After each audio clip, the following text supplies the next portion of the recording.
Selama 10 tahun Amang di Kabupaten Toba, tentu Amang sudah cerita bagaimana Amang melakukan apa yang bisa Amang lakukan, dan mudah-mudahan ini menjadi satu patron, kemudian banyak orang terinspirasi. Ada LSM, ada lembaga anak, dan ada Batak Center. Amang sudah pelopori untuk berdiri di Kabupaten Toba. Tentu yang kita harus cari solusinya juga, Mang. Paling kita ingin membicarakan selama Amang di Toba itu, kira-kira apa yang sebenarnya membuat orang tiba-tiba seperti tidak bisa mengendalikan diri. Apakah karena memang misalnya lapo tua itu sudah terlalu bebas untuk menjejahkan tuanya, atau juga pekerjaan yang sulit juga membuat orang miskin, begitu. Silakan. Jadi memang waktu saya akhir-akhir ini ya, setelah 10 tahun, saya pikir ini kenapa terjadi ini. Memang ada pikiran saya mungkin gak benar. Tapi saya renungi dulu waktu masa kecil saya. Dan saya lihat saya cuma berumur 16 tahun SMP lah. SMP itu berapa dia? 16 ya? Ya. 16 tahun. Saya udah ke Bogor SMA. Ya. Jadi saya pikir begini, memang membuat ini, kenapa terjadi begini di tanah Batak yang tadinya orang Batak itu sangat cerdas dan rajin. Ini saya lihat begini, kalau kita lihat sekarang itu Pangaratto orang Batak yang ada di Jakarta, cobalah kita perhatikan ya, di gereja HKBP lah yang coba bisa kita lihat kan banyak di sini orang-orang dari desa, di segala macam desa di daerah sekitar Danau Toba yang berhasil ya. Tapi kalau saya pikir ya, mereka pulang ke kampung lupa ya, karena di sana memang secara tidak bisa dibantah sudah tinggal sisa-sisa, maaf kalau saya bilang ya, yang pintar-pintar sudah berhasil di Pangarattoan. Di Pangarattoan itu kurang, nggak tahu saya kenapa kurang. Pada ada lagu Batak, O Tanong Batak, Haholong aku, itu kan. Iya. Satu masih, tapi secara fisik teman-teman yang di Pangarattoan itu tidak ada niat untuk pulang ke kampung berbagai hal.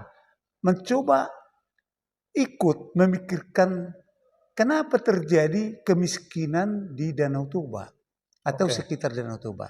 Karena saya lihat ya, di sana orang umumnya dulu kan pekerjaan gak kaya. Waktu saya kecil di sana, tapi masih memegang teguh nilai-nilai luhur sebagai orang Batak. Itu saya bilang kemarin. Ya. Ada rasa untuk kerja bakti dan sangat patuh kepada nilai-nilai luhur orang Batak. Sehingga orang-orang yang teman-teman Pangaratto tidak ada lagi berpikir sedikit pun, saya lihat ya, tapi tidak semua. Ada juga yang baik pulang ke sana, tapi tinggallah di sana orang-orang yang memang melakukan yang tidak kebiasaan. Apa yang saya bilang tidak kebiasaan? Di sana itu kalau saya di kampung-kampung udah jarang orang bertani. Kenapa orang tidak bertani? Karena pengairan atau tata air untuk persawahan sudah nggak ada, sudah rusak sumber air untuk irigasi. Itu salah satu. Kedua juga teknologi yang makin lama makin cepat berkembang itu juga membuat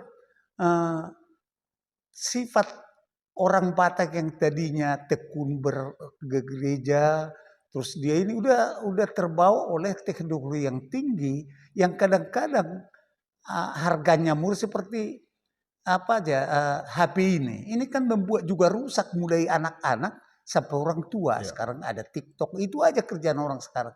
Jadi saya pikir memang kita sudah perlu dari segala usaha ya.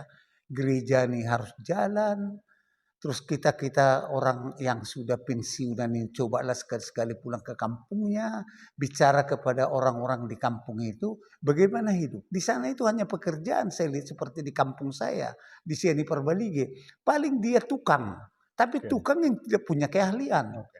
Karena itu paling gampang, modalnya kan tenaga. Ya. Nah, jadi dia tenaga tapi ilmunya tidak ada, dia tidak berkembang sebagai tukang. Dia tidak lagi misalkan ada tanah orang tuanya peninggalan, bukannya dikerjakan untuk menjadi bekal untuk hidup, tapi kadang-kadang ini dijual, diinikan itu. Jadi saya lihat memang mesti tidak bisa lagi ini memperbaiki di kabupaten sekitar Danau Toba hanya 1-2 orang. Semualah kita berpikir, kenapa terjadi itu? Saya pikir akarnya memang karena memang sudah ini tidak bisa bergerak, lapangan kerja nggak ada, kemalasan sudah menumpuk, juga keberanian untuk hidup itu tidak ada lagi, kejujuran nggak ada. Jadi ini harus peran gereja, masjid, mungkin juga peran daripada Pangarato, itu sangat banyak saya pikir yang bisa membantu. Itu perhitungan saya. Abang Sianipar, kalau kita dulu ingat di tahun 80-an, ada satu perjalanan wartawan, beberapa orang membuat laporan, semacam laporan utama di Sinar Harapan. Waktu itu disebut bahwa Tapanuli peta kemiskinan, karena Tapanuli masih satu kabupaten, belum ada Kabupaten Toba, Kumbang, dan Samosir itu. Itu artinya menunjukkan bahwa kawasan Danau Toba itu miskin. Dan memang pemerintah pusat respon waktu itu. Ada seorang tokoh namanya Insinyur Humuntar Lubang Gaul membuat satu konsep bersama Pinagraha, membuat Maduma, Mangula Dungi Mangan. Dibantu masyarakat di kawasan itu, tetapi tidak terbantu. Lalu berubah kemudian ada namanya gubernur baru, Letjen Raja Inal Siregar. Dia buat martabe. Iya. Karena gagal Maduma tadi. Iya. Lalu dibuat martabe. Martabe Marsipaturi Hutanabe.